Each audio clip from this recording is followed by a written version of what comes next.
We're all here for transportation justice, and I thought we'd just take a moment to just think about that, for what that means. And I think it means, you know, if we have a decent transportation system where people can get around without a car, or maybe one less car per household, that's a huge benefit for a lot of people. We have, there's a housing plus transportation index. You can find it online. It analyzes places all over. 9% of the average household in San Francisco is spent on transportation costs, whereas in Watsonville, it's 20%. In Santa Cruz, it's 18%. But the Santa Cruz portion of housing is also much higher, so there's a lot less of remaining income in Santa Cruz. Access for all. We were already, one of our participants already brought that up. So Todd Littman from the Victoria Transport Policy Institute, another great source for information. He says, as land use patterns become more automobile dependent, so people must drive more to maintain a given level of accessibility to goods, services, and activities. And we see that, you know, I mean, these are relatively new homes in Watsonville. They got solar panels on the roofs, but they were condemning people to drive, you know, from living far out. In Watsonville, this was taken from some Metro information a few years back. So a third of the population doesn't drive, and so what that means is when you don't have access, you're dependent on other people, you're dependent on the bus system. And that's a second-class citizenship, really, as far as transportation goes. Health and safety. So traffic deaths. I mean, you know, Santa Cruz. This chart is from Vision Zero. We're on our way to addressing, you know, trying to address the issue that traffic deaths are unacceptable. In fact, serious injuries are unacceptable. That's the goal of Vision Zero, but we've got a long way to go. This is our ranking. The State Office of Traffic Safety ranks the county as number 11 in the rate of injuries to pedestrians. That's the 11th worst, right? And bicyclists number 3. And then it's health impacts, right? You know, that asthma, heart disease, obesity, and you know, Latino children are disproportionately affected by the impact of obesity, which is, you know, as we have less active transportation. I mean, even if everybody rode the bus, you have to walk to the bus, right? But if you're just dependent on car transportation, you lose that activity. So checking with us here, you're here because we love transportation justice, and I just went through a bunch of statistics which doesn't really get to the heart connection, so maybe a moment, just 10 seconds of silence, just thinking about who these statistics represent.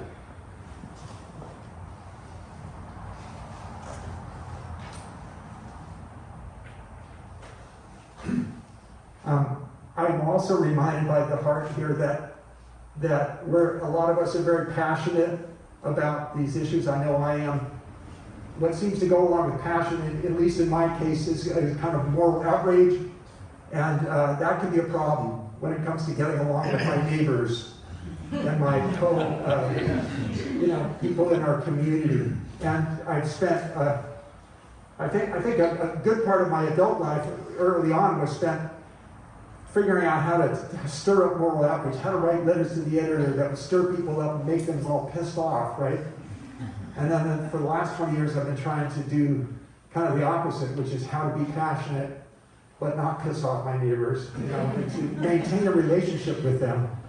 And I think in our community last year, we all suffered a couple of ballot measures. One in June, which is, what was it? Measure D, which was very bitter, polarized the community. And then Measure O in November, the city of Santa Cruz, which was also unnecessarily polarizing. It could have been a debate, you know, a reasonable debate about. Both of those could have been a reasonable debate, but it degenerated. So I just want to remind us of that. We could have a whole day workshop just on how to do that. I think it's a big challenge. How to be passionate and still connect to the people who disagree with us. So how do we achieve transportation justice, I'm putting this light bulb on here for, the connecting the heart with the head, because if our heart's in the right place, we still have to, engage our minds and figure out. And we know that good transit is part of the equation, right? Yeah. So Jarrett Walker came to the Regional Transportation Commission in 2018.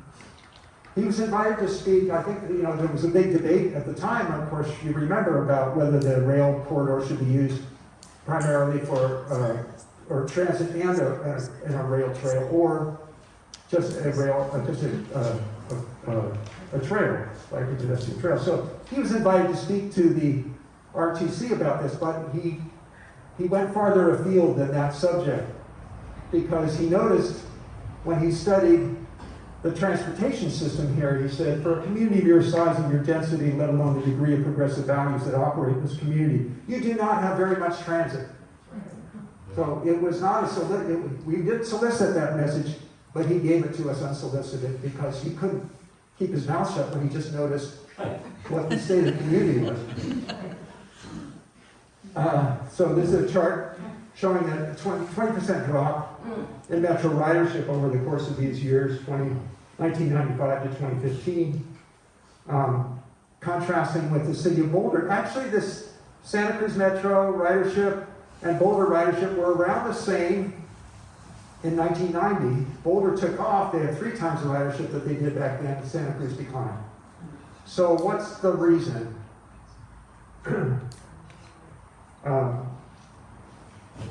I wonder if you guys want to sit over there and you can see the slideshow. Or you can be watching it right there. Great. So you can see in the statistics of downtown Boulder, 23% of the commuters to downtown Boulder arrive there by bus, and in Santa Cruz it's around 3%. So that's a big difference. So how did they do it? There's a video which I really recommend. It's called the Boulder Bus System. You can find it on YouTube. And they interviewed people like, well, what happened? And what it was the community leaders got together and said, well, who rides the bus? Poor people and students in the city of Boulder.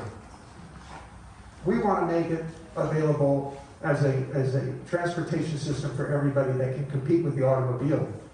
And so they prioritized that. They they put money into it, and they designed bus routes, and they tried to remove the stigma of riding bus by painting buses. And I'm going to say that our buses in this county are beautifully painted with the photos of Franz Lani. It's wonderful. The Boulder staff say that the city's strongest transportation demand management tool is the EcoPass. It started in the downtown, where everybody that worked in the downtown got a pass, a free bus pass, paid by the city, the parking revenue. And then they expanded that, so in the greater Boulder area, there's now a lot of employers, 1,200 businesses who collaborate with an EcoPass program. In Santa Cruz, we have a similar thing. We have in the downtown Santa Cruz now, we have a bus pass for anybody who works in that downtown parking district. And that was one of the things that our group, Campaign for Sustainable Transportation, was really advocating, and successfully. One statistic that's telling is that Boulder spends more money on transit, less on parking than we do in the downtown Santa Cruz. We have 80% more parking per commercial square foot than they do in Boulder. And we're the ones that talk about building more parking, and Boulder's not talking about that. So this is our question, right? How do we reprioritize funding?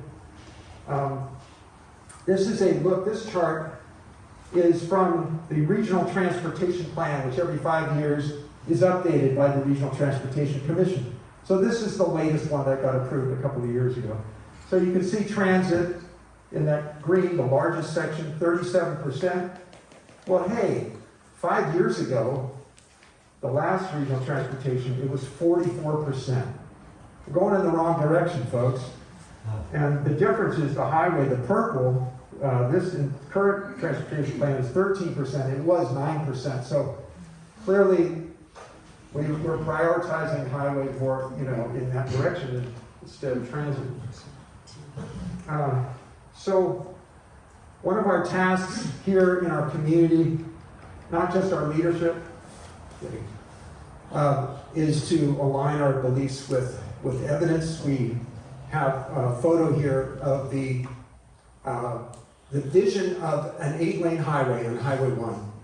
And this is the HOV lane. On the inside lane is that diamond lane.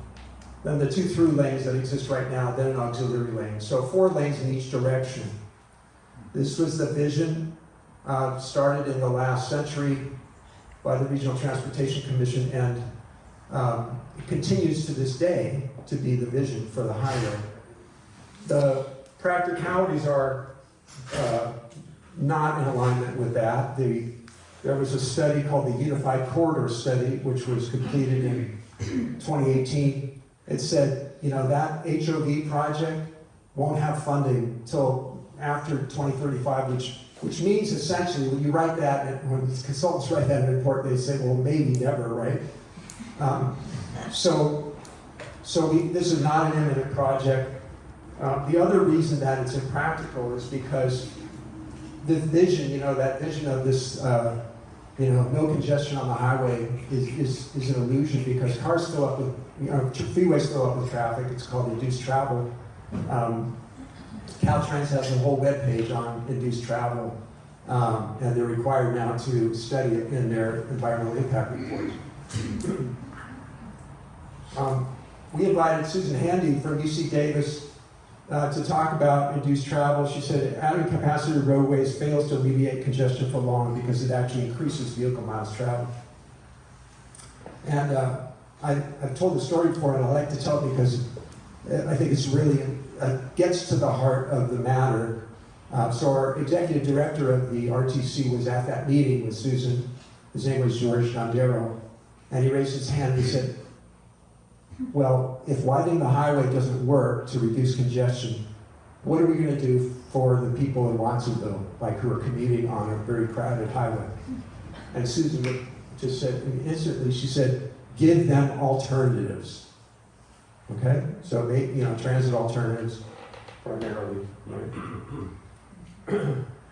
So the HOV lane, after 2035, we can worry about that, or the next generation of people can worry about that.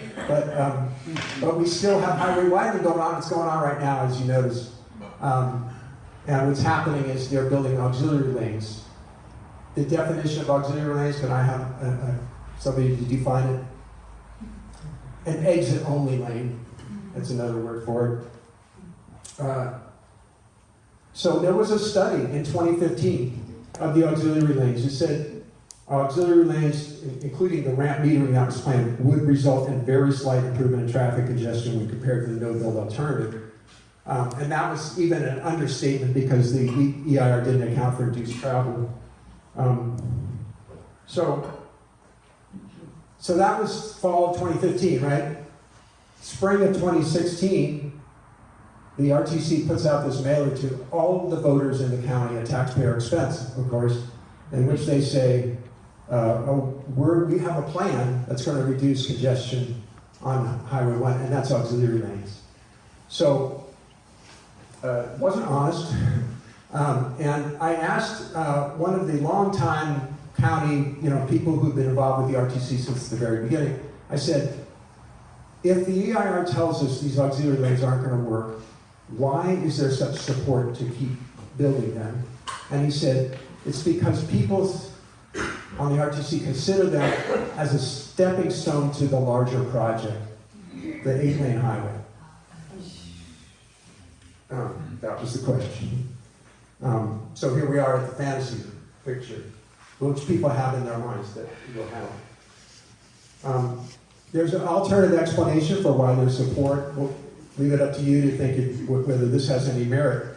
Again, from Jared Walker, parties who will profit from further development in a corridor may be part of the political consensus in support of road expansion even as the same expansion is marketed to existing residents as a congestion-reducing project. It's a warning, don't be fooled, right? So primarily in order to get state funding for the auxiliary lane project, the RTC added what they call bus on shoulder. Bus on shoulder was a project that Metro, more than 10 years ago, developed, and Mark Stone carried legislation in the state legislature in 2013 that allowed Santa Cruz and Monterey County to do bus on shoulder, which means buses have their own lane on the shoulder of the road. This is not what the RTC has developed. They have a bus-only lane for a very short segment. As you come to the overpass, the buses will continue on the overpass in their own lane. But the rest of the time, they'll be in auxiliary lanes, which you can see on the photo on the lower right.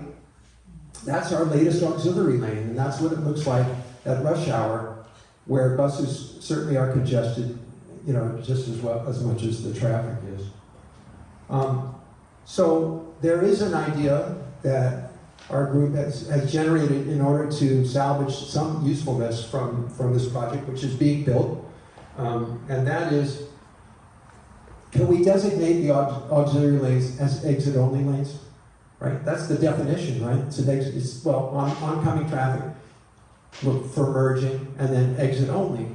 So if we, with paint, whether it's this, the striped line, or whether it's red paint in the lane or whatever, can we clear that auxiliary lane so it's just buses and the traffic that's exiting? Because otherwise, what you'll have happen, and these are long auxiliary lanes, right? They're a mile long, a mile and a half long. You're going to have cars in rush hour who go, oh wow, there's a lane next to me with no cars in it. I'm going to move over there, and then I'm going to merge back in when I come to the next overpass. And that weaving, that merging back in, is actually what traffic planners know it causes congestion. So can we just get people to follow the rules? And so it's really up to the RTC right now whether or not we can designate those lanes for what they're supposed to be for. And this would give a modest increase, I think, in the efficiency of the buses on the highway.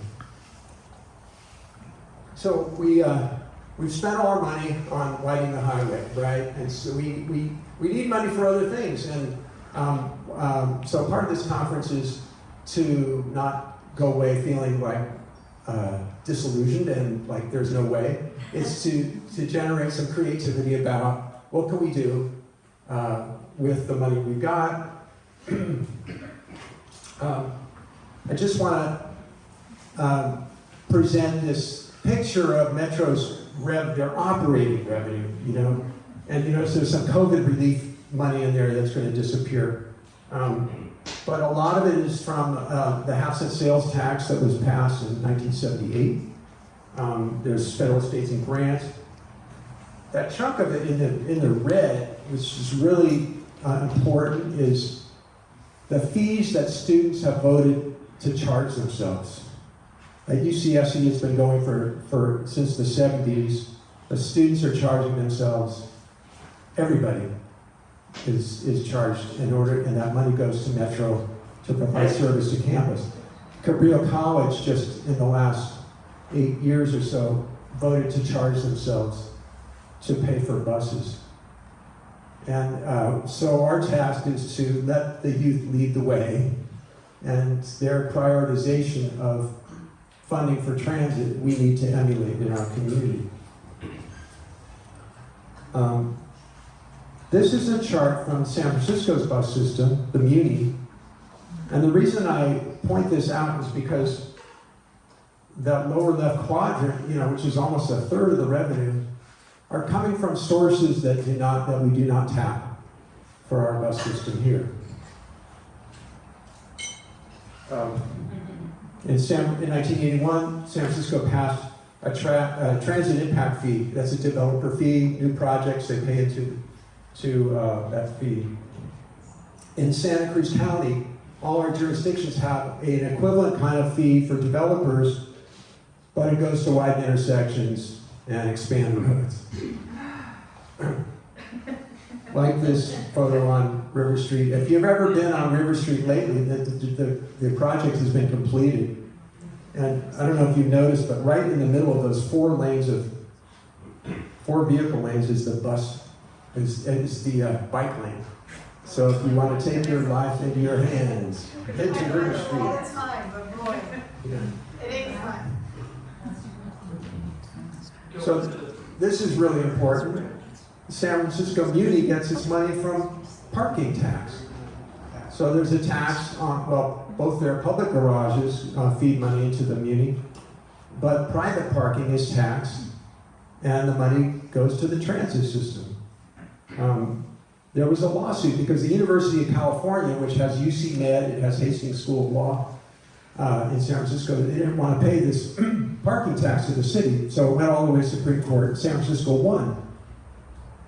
So this is where the light bulb goes on. Hey, we have the University of California here, right? And there's potential there to tax parking on campus, but also other private lots elsewhere. When you tax park, well, so Metro, from what I understand, Michael Tree, who's the executive director of Metro, will speak about their funding plans. From what I understand, there's a concept of a sales tax for Metro, which I would be fully supportive. But there are all these other possibilities, right? A parking tax, which would not only raise money for Metro, but when parking costs enough, it's a disincentive to drive. I mean, people don't drive at the university right now because there is this substantial quarterly fee to park there, right? So our question is to, not only raise money for our transit system, but how to make that system viable, right? How to make it so that it's an attractive alternative to automobile transportation. Oh, here's a bus-only lane in Minneapolis, so you can see how it works. It's a real bus on shoulder, verdadero. So this fellow Christoph Spieler wrote a book, Trains, Buses, and People, and he's suggesting what kinds of conversation communities should be having about transit. He says, we need to talk about what matters. We need to focus on the quality of service, not the technology that delivers it. We've had a lot of talk about technology in this community, but quality of service, what he needs is, is it frequent? Is it safe? That kind of thing. And also focusing on, to understand that the transit experience depends on buildings and streets and sidewalks as much as it does stations and trains. So what he means by that is you need a certain density of population, you need streets that are conducive to walking, so people are, in walkable neighborhoods. The sidewalks need to work, they need to be safe. And above all, he says, to talk about getting transit to the right place. There is, just this last week, Senator Scott Wiener in the state legislature, he pulled his bill that would have supported BART and other transit agencies in the Bay Area with a toll, an additional toll, $1.50 toll on bridges in the Bay Area. And there wasn't enough support for that, so he pulled it. What it reflects is that BART, this is a map of the original sort of BART. This is when it was being built when I was a kid. And BART it's the design of BART that's its problem, its funding problem today, because it was designed to be a commuter rail to San Francisco. That was the whole point, get people into the city and get them back again. And so when they put stations in places like San Leandro, Hayward, Fremont, they did not put the stations where there were any people. They didn't put them in their downtowns. They put them on the edge of town where there could be big park and ride lots, right? So transit is meant to connect communities, and that's not what BART was meant. And so now when we have the pandemic just knocked San Francisco flat in terms of their financial district, and people are working from home, so now not a lot of people are taking BART, and so they're in financial difficulties. So we don't want to emulate that example here. Here's another example not to emulate, which is the DART. It's here in Dallas. This is Christoph Spieler again. He says, DART has built the largest light rail network in the U.S., but despite being expansive, it reaches remarkably few places. It skips dense concentration of jobs uptown, barely serves the city's biggest medical district, stops outside walking distance of several universities, and misses Love's Field Airport terminal by half a mile. Well, where does it go? So the reason that DART does not go to the places that really would be good if it went to is because they were old sort of freight lines that were not in use, and they just took over those and they went where those old freight lines went. All right? So that's a kind of a cautionary tale for us. We have a member of the Ford community, Bruce Sawhill, who has been from the very beginning saying, we need a spur to Cabrillo College, We need to connect to UCSC, We need to connect with downtown Santa Cruz. It doesn't even connect there. So we need to be thinking about those things. That's kind of the quality of service thing. This is a map of Santa Cruz rail stations as proposed, and if you live in Live Oak, you should notice that there's only one station planned for Live Oak on 17th Avenue. So if you're living in 7th Avenue, you don't have any, or 30th Avenue, you don't have any, get yourself to 17th Avenue. You can catch it. So is that the right way to go? I'm not saying that I know the answer, but it's certainly something we need to talk about. So just that, this is a thought that seems so obvious to us in this room, right? Transit will not succeed if we make it easier to drive. But it's not obvious to everybody in our community, including decision makers. But we need to be involved. If we consider ourselves transit advocates, we need to be involved in land use planning because no amount of increased transit dollars can compensate for land use decisions like the proposed Kaiser on the ocean side of Highway 1, where it was over a mile from any transit bus stop. And fortunately, Kaiser pulled this project, not because the community stopped them or that the Board of Supervisors said, no way, or not that the planning department said, you know what, you're in the wrong place. The general plan says you should locate over by Dominican Hospital. That's where the medical district is. Now, the planning department accepted their application, which I think they should never have. They should show them the door and say, go back and do it where the general plan says you should do it. But that's not what happened. And fortunately, Kaiser pulled out. We don't have the largest new parking garage in Santa Cruz and hundreds more cars on Highway 1. Another recent victory is the Nissan dealership, which was supposed to be in a pedestrian and activity center and a job center at 41st and Soquel, and they pulled out. But they were approved by the Board of Supervisors. And both this project and the Kaiser required a general plan amendment. We can't be doing general plan amendments to make it easier for cars to dominate our community. So the next question, where to invest in transit? We've heard from Gerald Walker. He said the debate before you is not just the exciting debate over what your infrastructure should be. You have a very immediate debate over whether you want to begin providing competitive transit service. It's not about the big spectacular project that transforms everything like the BART extension in San Jose. It's about fixing the bus network. It's about making the bus system incrementally more useful so that more and more people find it to be expanding their liberty.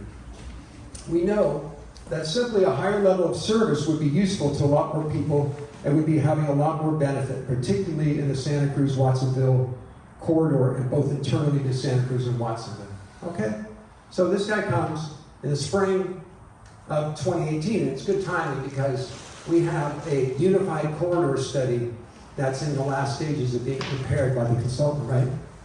Well, the timing didn't work out because the Unified Corridors Investment Study, when it came out in November that year, it pulled the idea of frequent transit service on Soquel Drive and Freedom Boulevard. It pulled it out as the preferred scenario, So you have Jared Walker, who's kind of the rock star transit planner, who's maybe the most well-known transit planner around the world. And he's saying one thing, and then this is totally something different. How did that happen? We don't know, because the public wasn't really in on that conversation. The fortunate thing is Metro didn't pay attention to that study. Metro has plans for SoCal Drive corridor. And this is just an argument for why that's important. It's been our historic corridor. It connects villages, which is what our documents say should happen in transit. It connects high-density population centers with high-density job centers in Cabrillo College. There's delay right now on SoCal Drive, which makes riding the bus hard. And the measures that Metro has in mind would reduce delay. And these are the measures.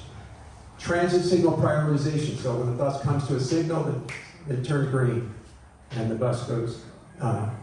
Bus shelters, needed bus shelters, of course. In-lane bus boarding platforms, making it quicker and easier for people to get on and off. Off-board ticketing, and again, expediting the ride. And also we get completion of sidewalks and protected bike lanes. What a wonderful program for SoCal Drive. Wouldn't you agree? Yes. Yeah. Well, the grant application was denied. So Metro was part of the RTC's grant application to the State of California agency, which is in charge of passing out the money. That's the California Transportation Commission. It was denied because it was combined with an application for money for the auxiliary lanes. The problem is that the RTC staff, no sooner had they heard that that application was denied, they said, oh, well, we'll be back again in 2 years. Well, maybe that's not a good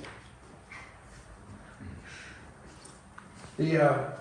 There's going to be a panel this afternoon on housing to try to avoid the displacement impacts, particularly new transit-oriented development. But I just want to comment on the fact that housing prices have a relationship to transportation, because the farther out you get from, downtown San Francisco, the cheaper it is to rent a place to live. And so we need to pay attention to having affordable housing where people live. Right? So how do we build a pro-transit constituency? That's a question that I gave to our panelists earlier, so that they would be prepared to address that question. One idea is, the students have this transit pass. If we can extend that transit pass beyond the boundaries of downtown Santa Cruz and extend it to other businesses, that can, if you work at Dominican Hospital and you never ride the bus, but you have that transit pass in your wallet, and then whoops, you gotta bring your car to the shop, and you're gonna ride the bus, and hey, maybe that's the beginning of something. So these are other places where we could extend that transit pass. Dominican Center, Seaside, Santa Cruz County. So here are, just to sum up, some goals for the RTC and local governments: to dedicate the auxiliary lanes, the ones that are under construction, dedicate them as exit-only and bus lanes. Drop the HOV project. By the way, I didn't mention that our group, Campaign for Stable Transportation, and the Sierra Club had a successful lawsuit on the EIR for the big 8-lane highway, the HOV project, and we won. And so Caltrans, if they want to continue that project, they have to do major revisions, which is not that easy, because there are new regulations to CEQA now that make you mitigate for new traffic when you're building new roads. So Caltrans, who we sued, has not made a move to fix that EIR. So right now, that's another reason why that project is dead in the water. Well, the RTC could recognize that at some point. When are they going to say, yeah, that dream we had of the 8-lane highway, yeah, but it's not happening? When can they explain that to their constituents? Can we do a parking tax and developer fees that benefit transit and active transportation? And can we just stick with the general plan and not make these exemptions? One of the things I want to suggest is when we think about how our agencies and governments and representatives deploy any kind of program, we need to be thinking about three very important things, and that is equity, the environment, and economics at every level from the ground up, right? And so it's really important that those things at every level, it's not something you tack on, it's something it's integrated into the way that we do things. And so I want to take everyone back in history just a little bit to understand a piece about how our systems actually in this country, and some cities worse than others, have actually created systems that are in many ways dysfunctional to many people in our community. So I'm going to take everyone back about 70 years or so in the 1940s, at a time when in this country we had the #1 public transit system in the world. Imagine that. In the world. Cities were built in a really economically smart fashion, centralized, and you get on transit, and everyone pretty much used transit, or they walked to get to work. Imagine how easy that is. You don't have the deafening roar of traffic, cars in your street, on your surface street. You don't have the smell of pollution as much as you have streetcars. Later it was buses, but there was a tactic behind that. Now we have e-buses, thank goodness. But a time when everyone could get to work without having to drive in traffic. And it was easy and it was relatively affordable. So about 100 years of civil rights leaders really put in the efforts to get access to that transportation system, equal access. So we're talking about our black civil rights leaders, our brown civil rights leaders, worked for over 100 years to get access to this amazing system, equal access, so they could sit equally on those trains and trolleys and buses. And almost overnight, in about a decade, a group of, you know who they are, you know where I'm leading to, fossil fuel, tires, asphalt, trucking, these industries came together and formed one of the largest, most powerful lobbyist organizations in the country, and they basically decimated the system that worked really well for everybody. So what did they do? They built highways and byways literally through the backyards and bedrooms of black and brown communities. These were the red line districts. Oh, who cares? We want to separate those people from the future. And so these are basically the big heads at the top that envisioned a future that separated wealthy white class from everybody else, particularly our black and brown communities. And at that time, it set in motion a complete change in this country that changed everything. It didn't consider economics, because what happened then was the vision of this small group of wealthy people was to get everybody in cars and let's build highways as far as the eye can see. And so that meant that all those people who were either too poor, black and brown, no longer had access to work, no longer had access to their club life, to business life, and they were literally cut out of opportunity. In 2015, now if you think that that has changed, it hasn't. That same problem is going on today.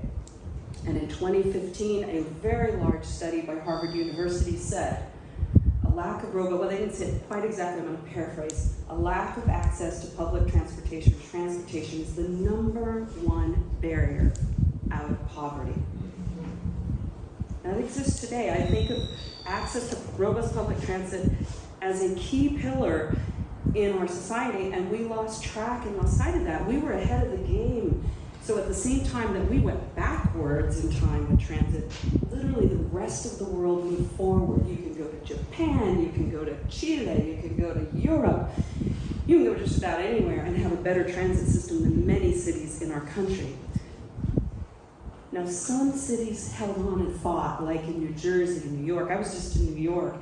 I mean, we got off the airplane, we got on transit, we got to our hotel, and we're like, oh, we want to get New York pizza. And should we rent a car and drive? And they're like, no.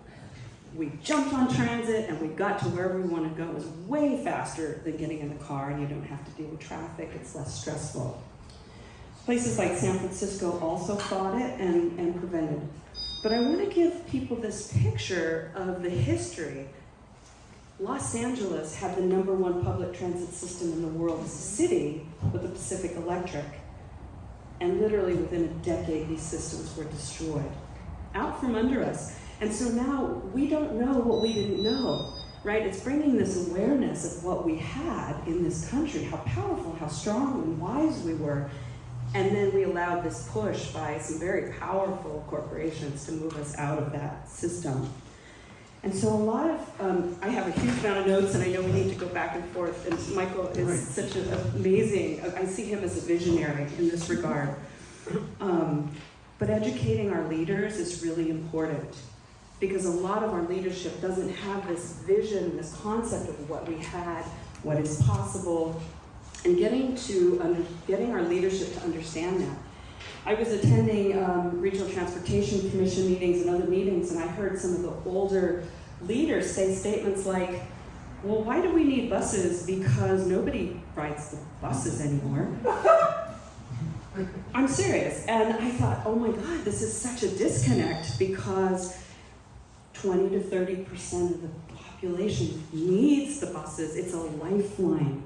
And during COVID, that really became apparent. And nationally in 2018, when I formed Equity Transit, it was because of this national movement to bring this awareness to people. And unfortunately, because we have such a powerful, wealthy part of the community, it becomes the invisible class that we leave out. Now, thankfully, we have a large number of young students, really excited, students who are like 35, 25. They get it. They get it. I say thank you to our young people, because they have this vision that is well beyond, I have to say, kind of us older folks who've really lost sight of that vision and that possibility, right? So kind of one of the questions that Rick has asked about, how do we get our local government to understand the importance? And that's one of them, to see this vision and understand the importance that it has to a large number of people. I have friends who have disabilities, and I hear all the time people say, oh, well, they can just take paratransit or Liftline. And my friends say this: we don't want to take paratransit or Liftline. We want access to opportunity. We want to be able to take our wheelchairs to the bus. We want to be able to walk. If my friend, for example, who's blind, I have friends who are sight impaired. They don't want to be shuttled around. And what we've retrained a whole younger generation of people with disabilities is that they're trapped in having to adhere to that system, instead of having the freedom like we have to get around. And a lot of our young people don't want to drive, don't want to have to drive, because they're aware that we have a climate crisis, and the climate crisis is not going to be selective on who gets impacted. So education, there's a whole slew of other things that I have on a list here of how government can impact, but I want to pass the mic back, and I think between Michael Tree and I, we have tons of stuff we could share, so depending on our time, I would be happy to throw in more back and forth, and I'll sit down. But thank you so much for the opportunity to be here.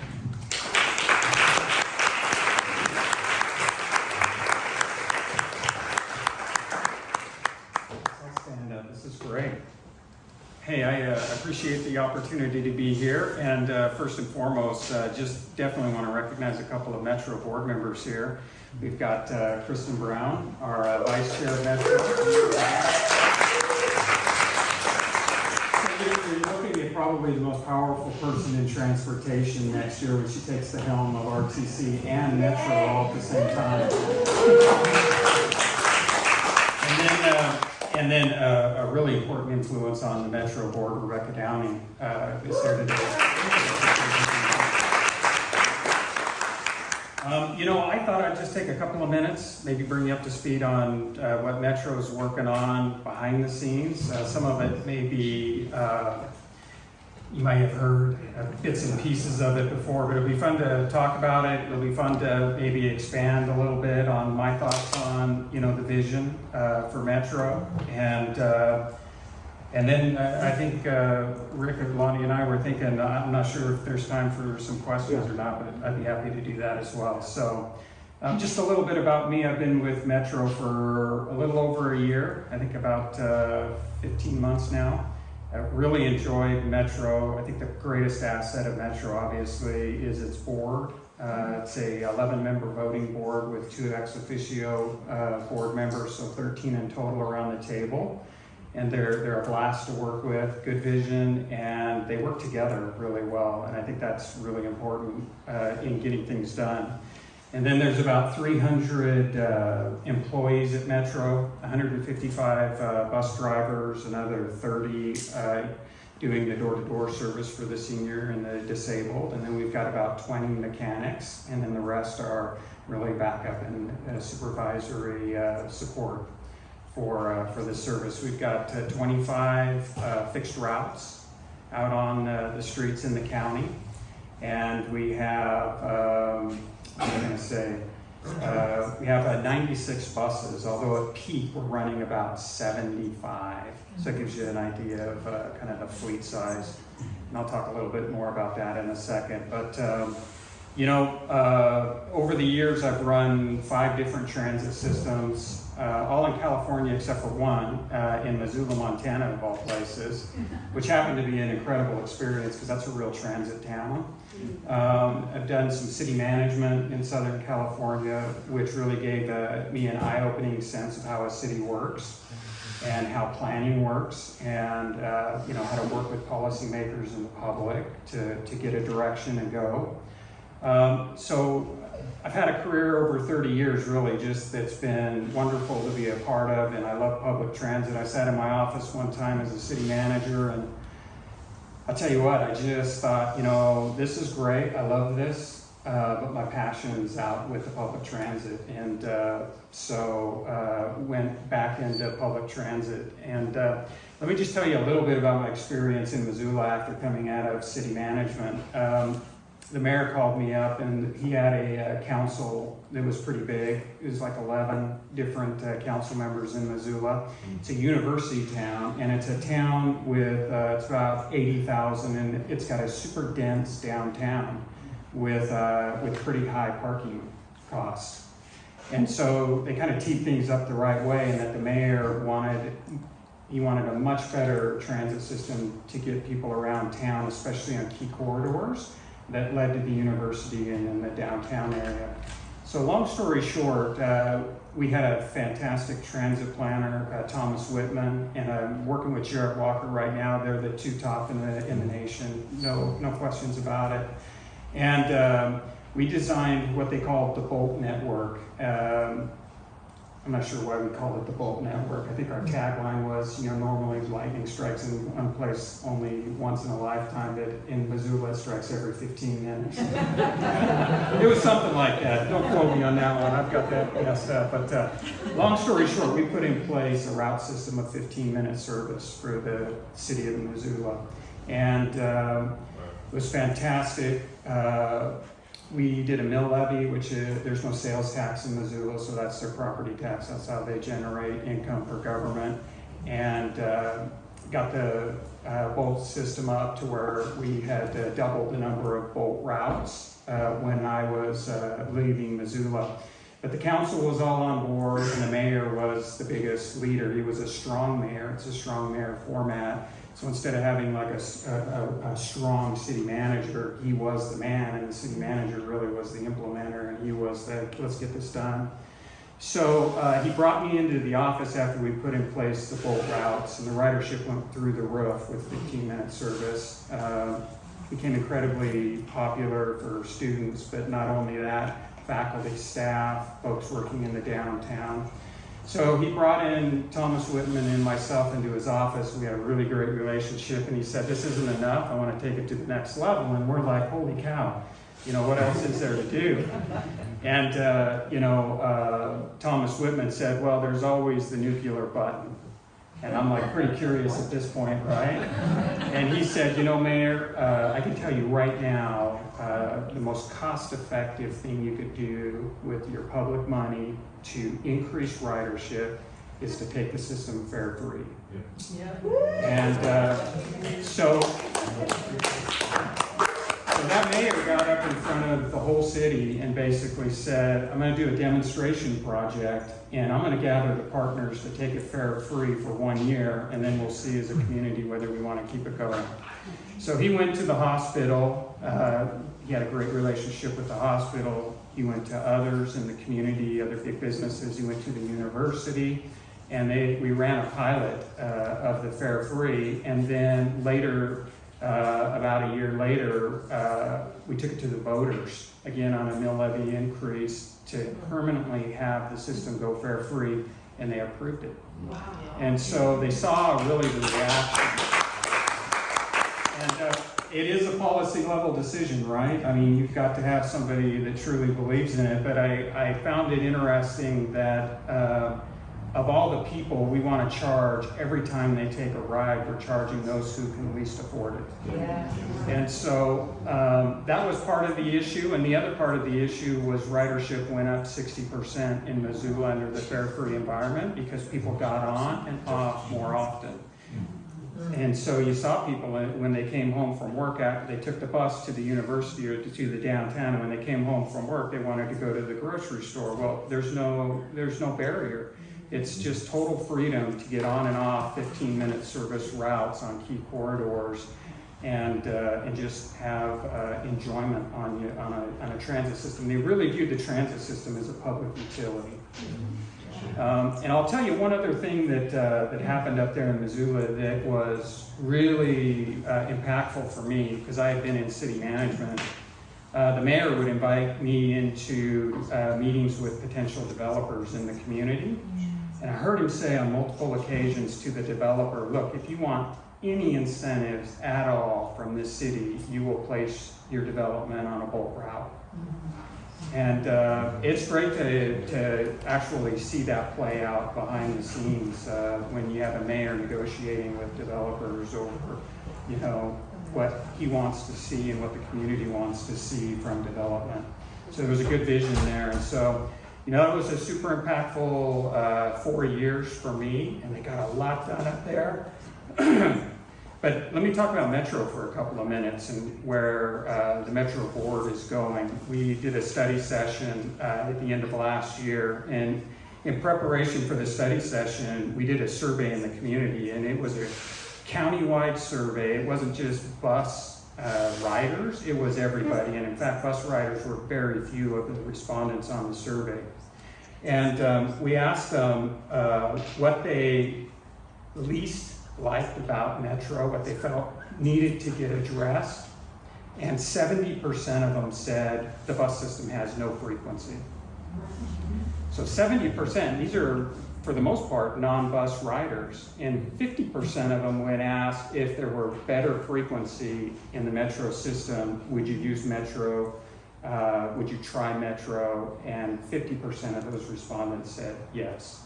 So that was a good indication that, there is some potential for increasing ridership, not only amongst those who need it most, those who are economically challenged and students, but also amongst those who quite frankly have a car, and maybe it's a 2-car household that's struggling economically to survive that could go to a 1-car household if there was better, more frequent transportation. So I won't bore you with all the facts on this survey, but we found really quickly that there's 3 things that will make Metro work really well in the county, and they're the same 3 no matter where you go. People are smart enough to know that you need a fast Metro, a frequent Metro, and a reliable Metro. And so fast meaning you get through intersections quickly, fast meaning the bus routes are straight and don't meander so that everyone on the bus has to meander with you. Frequent, 15 minutes is the gold star. If you get 15-minute frequency, you don't even need a schedule in your back pocket. You miss the bus, it's coming in a couple of minutes, just hang on.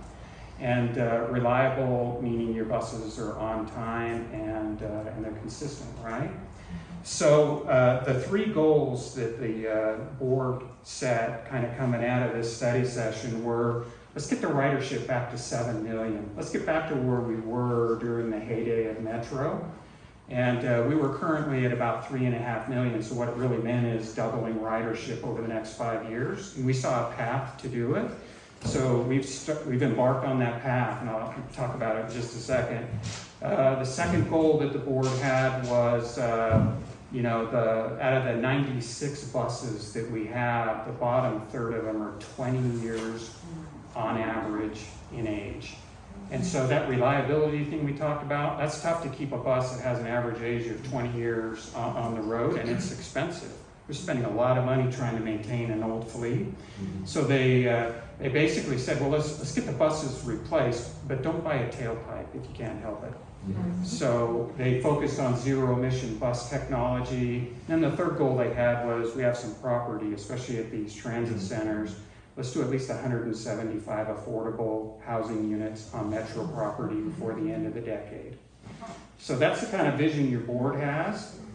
And it's really a fantastic vision. I mean, I'm excited about it, and it keeps me just working hard, keeps all the staff excited. Let me back up and just talk about each of those three goals briefly, and then I'll sit down and be quiet. But so the first goal of the 7 million rides, how do you get there? And obviously how you get there is fast, frequent, and reliable. So we brought on board Jarrett Walker's team. We've been reimagining the Metro routes. We've had, I should have brought the list, but there's like 30 focus groups. There's been a couple of public meetings, several public meetings. We're just to the phase now where we have ready to go an introduction of what we want to present to the board as a concept and get the public and the board's thumbs up on it or thumbs down, go back to the drawing board. And so what we're envisioning is a faster, more frequent network. And we're in ongoing discussions with UCSC to quite frankly, double the amount of investment that they have in Metro on an annual basis. And the vision is having 3 routes go from Capitola through Live Oak, through Santa Cruz, into the downtown, and then up to the university, all on 15-minute headways. And really call it the wave system, I think is what I'm starting to hear from the public. You know, waves come often and they come pretty powerfully. And so it's been kind of a cute thing we've had behind the scenes. Let's get the waves going. But that alone, just focusing, and that's what we're asking the university to help us with in regard to the funding. That alone creates 1 million additional rides in Santa Cruz over what we have today per year. And so, and then we have lots of, in the plan, it's like a 3-phase plan that we'll be bringing to the board soon. I'd have brought some pictures, but I've been showing them to you ahead of the board, and I didn't want to do that. And then we have 15-minute service, obviously, in the phasing plan to Watsonville, and some great enhanced service to Watsonville. And so that's kind of the vision of Reimagine Metro. It's pretty exciting to watch. The board will look at these phases for the first time on September 22nd. If you're interested in a great board meeting, there is a public hearing also for the public at that time to come and watch with the board and give some thoughts on it. And then obviously we'll be following up with more public meetings after that. But long story short, I'm pretty excited about it. To be honest with you, it was supposed to go in August to the board. It was supposed to be in front of the board yesterday. And this is the kind of, excitement we have at Metro. We didn't like it. It wasn't right. It didn't have enough transformational impact to the community. So we said, we're going to pull it. We're going to take it back in September because this thing can be better. And so that's what we're up to, right? Envisioning our service. Like I say, we've got lots of discussions going with UCSC right now. And we also have done a lot of surveying of the public. And again, not just the riders, but we've talked to the public about their perception of funding with Metro. And in a countywide survey that we did, 8 out of 10 people perceived that public transportation needed more investment. It's a really good sign that people are ready for something better. And so we have talked about that, and the board has ongoing discussions about, how do we get through each of these 3 phases and then into the long-term phase as quick as we can, so that service becomes world-class in Santa Cruz County. And I'll only say one other thing. You might say, well, what the heck happened, right? You had 7 million rides 20 years ago. What'd you do, right? Well, just like a city or a county or any other business, expenses generally for Metro have outpaced the contributions or the revenues. And so over time, the response has been cut. And that's taken its impact on Metro. If you went back 20 years ago, Metro ran 50,000 service hours a year more than they run today. 50,000? 50,000. Depending on what you're looking at. If you said 40 to 50,000 and you looked at multiple years, you'd be right in that zone. But that gives you an idea of how we have gutted Metro to where it truly is a system that is convenient for not a lot of people. And it really is a system where if you have no other options, you've got Metro, rather than it being a world-class system where you get excited to ride Metro no matter if you have keys in your pocket or not. So let me go on to goal number 2, the no tailpipes, and let's get the buses updated. We've got a tremendous staff, and you might have seen multiple grant awards. There was a $38 million grant award a couple of months ago, and then at the end of July, there was a $20 million grant award from the feds. So long story short, September 22nd, which is the board's next board meeting, they'll order 57 zero-emission buses. Yeah. Fantastic. It really is. And it'll be the largest single order of hydrogen buses in the nation. And so there'll be a lot of folks that have interest in this at Sacramento and DC. You might see some fun folks at the next board meeting. And we could talk about battery electric buses versus hydrogen buses. We have 9 battery electric buses right now, so we've got some experience, but there were some great reasons for the board to choose hydrogen, which also doesn't have a tailpipe. So the local impact where the buses are going basically is no pollution. And I think the industry, there's big plans in the industry as they create more and more and more hydrogen in the future to obviously get it from what's probably 70% brown hydrogen that transit agencies are running to a lot more green hydrogen. So, and I could spend an hour talking about that, about our plans for how to get green hydrogen here so that we've got a green system from the well to the road, the well to the tires, as they say. So that's where we went with the fleet. So almost 60-70% of the fleet will be turned over with an order from the board next board meeting. And then the housing, which I feel really strongly about, and so does the board. As I interviewed policymakers when I came to Santa Cruz Metro, man, it was the environment that was top of mind for them, and it was the housing that was top of mind. And so we have an ongoing project at the Pacific Center, which is Metro's transit center in downtown Watsonville. We're hoping to break ground by the end of the calendar year on 120 affordable units as we redevelop the entire Metro Transit Center. So it'll be on that property.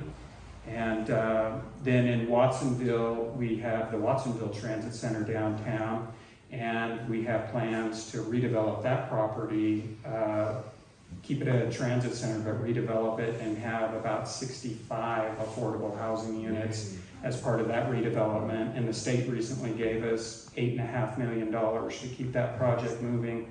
And then we're working with AMBAC and the state to get additional funding. So we want to break ground on that project in '24 at some point. And then finally, we have a property at SoCal and Highway 62, and it's a nice piece of property. We're going to put the Paracruz kind of training center there. It'd be right off the Route 71 with that 15-minute frequency. But we want to put a training center there, an eligibility center for the door-to-door service. And then as part of that, we will incorporate 60 affordable housing units into that plan. And so we've got the preliminary design done on that, and we're just looking to move that project. So in total, we've got 240, give or take a few, housing units that are in development at Metro and Metro property. So I'm excited, this is all about, it is about equity, but for me, it's about everyone in the community having a great transportation system and having equal opportunity.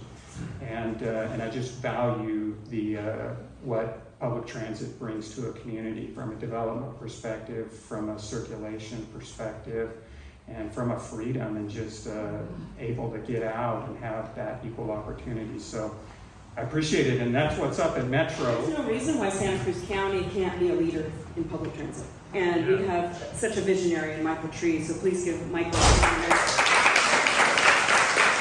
It's really awesome when you see that vision and the difference, right? He's only been here for a year, and he's leapt well ahead of anything we've ever had before. So thank you to that, and let's support Michael and the board in those goals going forward. Second of all, I just want to give people a picture of everything works as a system. So Michael touched on so many important things, but if we don't consider how we build and where we build housing, access along transit-oriented development, right? That's important. Access, safe access through bikes and pedestrian ways to get to transit. As well as the transit itself, the frequency that Michael spoke to. So ensuring that whole system is considered. And that's what I love about Michael's project and plans that he's really put forward, is it really incorporates that, as well as the safe streets aspect, right? Because people aren't going to be able to bike or walk to their buses if they're not feeling safe to do so on the streets. And I know that's going to be covered later. But just a couple of things I want to hit. Housing near transit corridors actually helps with the economics as well of a city. And I urge people to look at strong towns and not just bikes. They have amazing conversations and education around that piece, because people don't realize that the farther out you build, not only is it harder to get access, it actually economically pulls money out from the cities and our overall wealth as a community. It also preserves, when we build locally near transit, it preserves our valuable farmland, and I point out that we feed the world here in Santa Cruz County. So we could require builders also to separate the cost of parking from the rentals so that people have a choice, right? Some people don't want to have a car, and especially our young people understand the importance for the environment. And so separating those two things, and you can say, I only want to buy one parking space and pay less rent, or I need two because we have a family of 4, and that becomes a choice. I talked about educating leaders, but also having these conversations with our legislators that can actually work on behalf of these really important changes that we need to see to build a better system is really important. The Metro has done amazing with, as well as RTC, with applying for grants and getting huge amounts of grant funds, and that's important. And then let's explore what other grants we haven't tapped into. Let's give incentives to people to ride transit, and let's provide employers the opportunity to give incentives to their employees. Also that flexibility, right? So if I want to take transit and there's some issue of negotiation, unless you have to be there at a specific time for a meeting, can we have some flexibility about getting to work so that employers are on board with how that system works best, that they can support their employees to ride public transit? But Lani, I really want to get to some questions here because we only have 10 minutes left. Okay, great. And then just the idea of what Michael Tree mentioned earlier, which is Kaiser. Let's not build any large projects like a Kaiser hospital that do not have access. by public transportation. I have a question for Michael. How have the electric buses, how have they been performing? And my follow-up on that is, have we looked at making green hydrogen in town here? Is there any thoughts or discussion about that? You know, so we've got the 9 buses.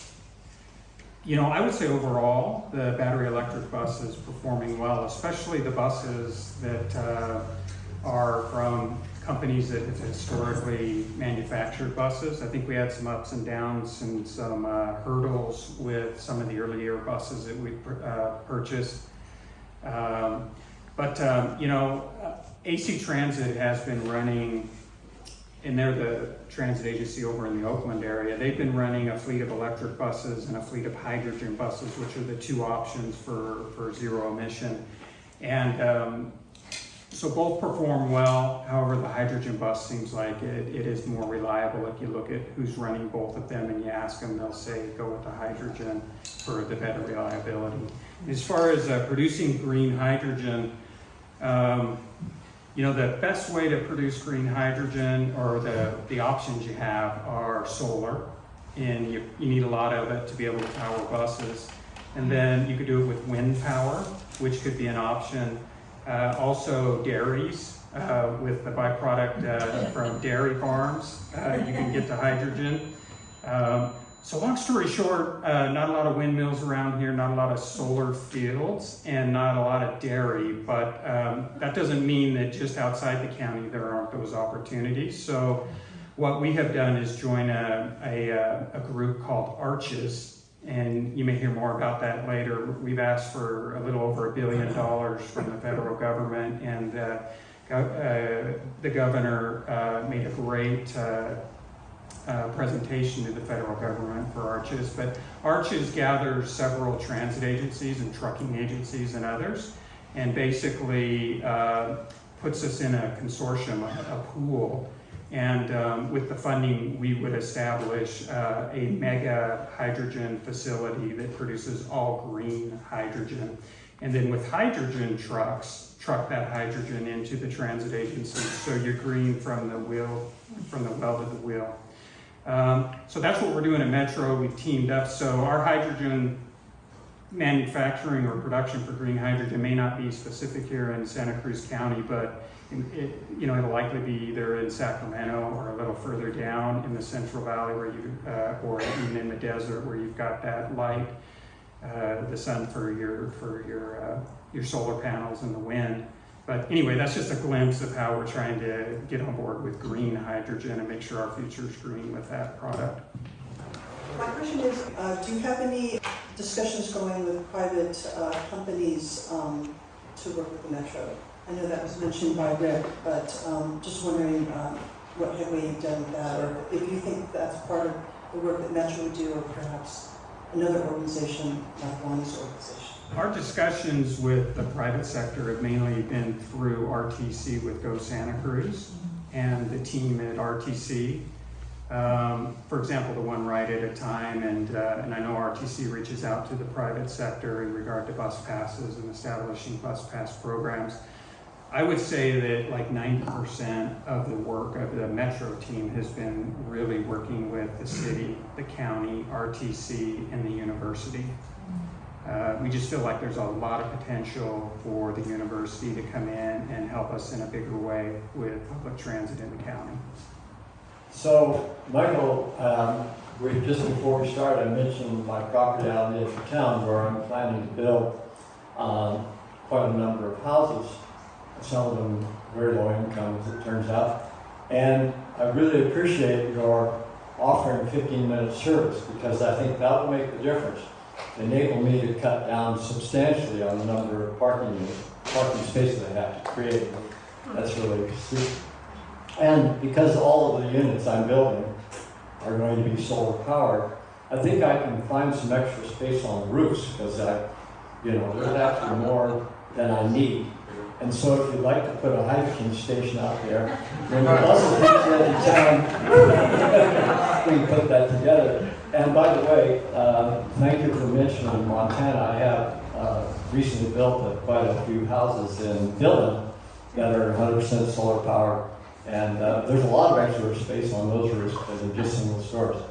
So if you want to set up a station in Montana, I think we can do that one too. Yeah, so I'm a daily Metro rider, and just a couple questions / observations.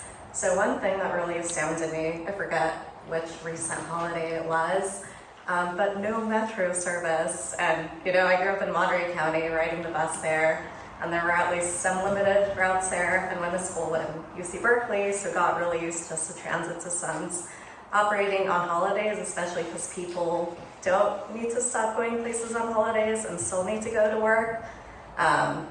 There was a woman in Watsonville very confused, like, hey, when is the bus coming? So really think that Metro should at least have the 69W, 71, or some routes that lots of folks rely on even during the holidays. And then second, I live in the Seabright neighborhood, and I tried taking the bus. I think when I first moved to Santa Cruz, I noticed that the first time it runs on the weekends is around 11. So it'd be really appreciated to do something about that. Like, folks need to go places still. And then last two, another thing that's astounded me about Santa Cruz Metro is that there's no free transfers. And especially, like Lani was alluding to earlier, the people that take transit are really the ones that maybe don't have the means to afford a car or really be able to get around in any other ways. I know in this past service changes that Monterey Salinas Transit did with Jared Locker, they implemented this really great tagline that's $2 for 2 hours. So you can transfer as many times as you want within those 2 hours. So would really urge Santa Cruz Metro to look into something like that within this next round of service changes.